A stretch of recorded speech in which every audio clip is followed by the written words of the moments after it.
Job teacher টিভির পক্ষ থেকে সম্মানিত ভিউয়ার্স ভাই ও বোনদের জানাই আন্তরিক শুভেচ্ছা অভিনন্দন। আমি মোহাম্মদ রাশেদ মোশাররফ, শিক্ষক নিবন্ধনধারী ও trade instructor, Itna Nurpur DD মাদ্রাসা, ইটনা, কিশোরগঞ্জ। সম্মানিত ভিউয়ার্স, আজকের আলোচ্য বিষয় পঞ্চম গণবিজ্ঞপ্তিতে চূড়ান্ত সুপারিশ প্রাপ্তদের যোগদানের সময়সীমা ও করণীয়। সম্মানিত ভিউয়ার্স, আপনারা সবাই জানেন যে পঞ্চম গণবিজ্ঞপ্তিতে প্রাথমিকভাবে এমপিওভুক্ত স্কুল, কলেজ, মাদ্রাসা ও কারিগরি শিক্ষা প্রতিষ্ঠানে সহকারী শিক্ষক, ট্রেড ইনস্ট্রাক্টর ও প্রভাষক সব মিলে প্রায় 20,000 বা 20কে অ্যাপ্লিক্যান্ট প্রার্থী এমপিওভুক্ত স্কুল, কলেজ, মাদ্রাসা এবং কারিগরি শিক্ষা প্রতিষ্ঠানে প্রাথমিক সুপারিশ পেয়েছেন। তো 2024 সালের শেষের দিকে, অর্থাৎ যে কোনো একটি সময়ে বা শেষের সময়ের দিকে আপনার চূড়ান্ত সুপারিশ করা হতে পারে। তো এই চূড়ান্ত সুপারিশ হলে আপনার চূড়ান্ত সুপারিশের পরে আপনাকে কিছু করণীয় রয়েছে, সে বিষয়ে আলোকপাত করব। তো চূড়ান্ত সুপারিশ পাওয়ার পরে আপনাকে আগামী 1 মাসের মধ্যে, অর্থাৎ 30 দিনের মধ্যে প্রতিষ্ঠানে যোগদান করতে হবে। তো এই প্রতিষ্ঠানে যোগদান করার আগে আপনাকে কিছু বিষয় মাথায় রাখতে হবে। সেটি হলো আপনার সকল সনদ, অর্থাৎ এসি পাসের সনদ, ইন্টার পাসের সনদ, ডিগ্রি পাসের সনদ বা অনার্স পাসের সনদ বা ডিপ্লোমা ইঞ্জিনিয়ারিং পাস কিংবা বিএসসি ইঞ্জিনিয়ারিং পাস কিংবা উন্মুক্ত বিশ্ববিদ্যালয় থেকে পাস বা যে কোনো ধরনের সনদ, যেগুলো আপনি শিক্ষক নিবন্ধন সনদের আবেদনের সময় 16তম কিংবা 17তম কিংবা 18তম যেটাই হোক না কেন, যে সনদগুলো সিএসএ ওই অনুযায়ী আবেদন করেছেন অ্যাপ্লিক্যান্ট পদে, সেই সনদগুলোর মূল কপি আপনাকে সাথে নিতে হবে।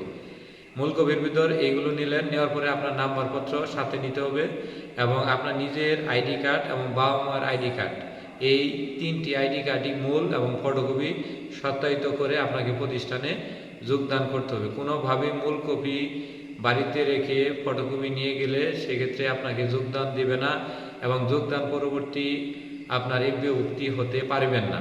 তাই যে কাগজটির কথা বললাম সেই কাগজটি সম্পূর্ণ ক্লিয়ার করতে হবে। ক্লিয়ার করার পরে এই যোগদানের সময় প্রতিষ্ঠানে যোগদান করার সাথে সাথে অনলাইনে ইয়েস, অর্থাৎ আপনি যে প্রতিষ্ঠানে যোগদান করলেন অনলাইনে সেই ইয়েস বা জব এটা নিশ্চিত করতে হবে এবং ইয়েসের কপি, একটি কপি আপনাকে চেয়ে নিতে হবে, অর্থাৎ একটি কপি আপনার হাতে রাখবেন। তারপরে ধাপে ধাপে আপনি জাতীয় এমপিওভুক্ত হন, তাহলে সেই ক্ষেত্রে কোনো সমস্যা নাই। তবে এই চূড়ান্ত সুপারিশ পাওয়ার পর এই 1 মাসের মধ্যে আপনি স্কুল, কলেজ, মাদ্রাসা কিংবা কারিগরি প্রতিষ্ঠান, যে কোনো প্রতিষ্ঠানে যদি আপনি যোগদান না করেন তবে আপনার নিয়োগ প্রক্রিয়া বাতিল বলে গণ্য হবে। তবে আপনার ইচ্ছায় যদি আপনি যোগদান না করেন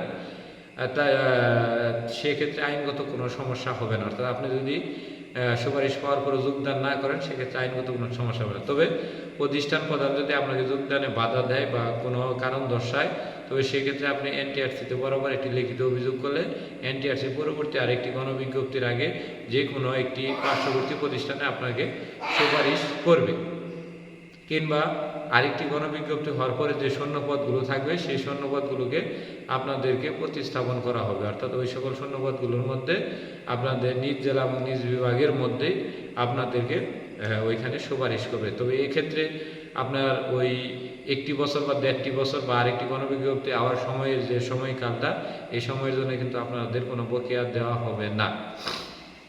এবং এনটিআরসিতে লিখিত অভিযোগ করার পরে যদি লিখিত অভিযোগ প্রমাণিত হয় তাহলে সেই প্রধান শিক্ষক ও সভাপতির বিরুদ্ধে এনটিআরসি আইনানুগ ব্যবস্থা গ্রহণ করতে পারে এবং সভাপতি নিয়োগ প্রক্রিয়া বাতিল হতে পারে এবং প্রধানের 3 মাসের বেতন প্রক্রিয়া বন্ধ হয়ে যেতে পারে। তো এই হলো আমাদের যোগদান পরবর্তী একটি করণীয়।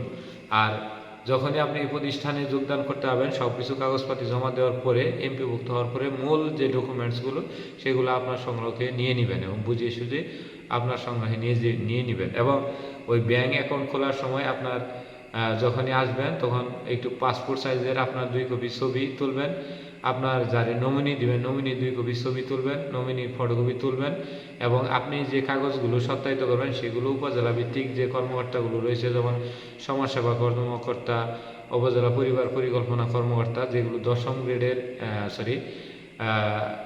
নবম গ্রেডের কর্মকর্তা, সেই সকল কর্মকর্তা দ্বারা সত্যায়িত করে নিয়ে প্রতিষ্ঠানে এসে যোগদান করবেন। এই হলো চূড়ান্ত সুপারিশ পাওয়ার পর আপনার মূলত করণীয়।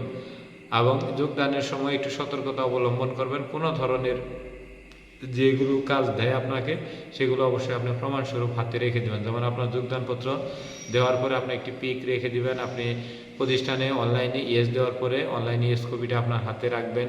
তারপরে যখন ব্যাঙ্ক অ্যাকাউন্ট খুলবেন ব্যাঙ্ক অ্যাকাউন্টের কাগজপত্র আপনার হাতে রাখবেন। এমপিও ভুক্তি করার সময় এমপিও ভুক্তির কাগজপত্র ফটোকপি একটি সেট আপনার হাতে রাখবেন, অর্থাৎ সব কিছু আপনার হাতে একটি কপি করে রেখে দেবেন, সেক্ষেত্রে আপনার জন্য অনেক সুবিধা হবে।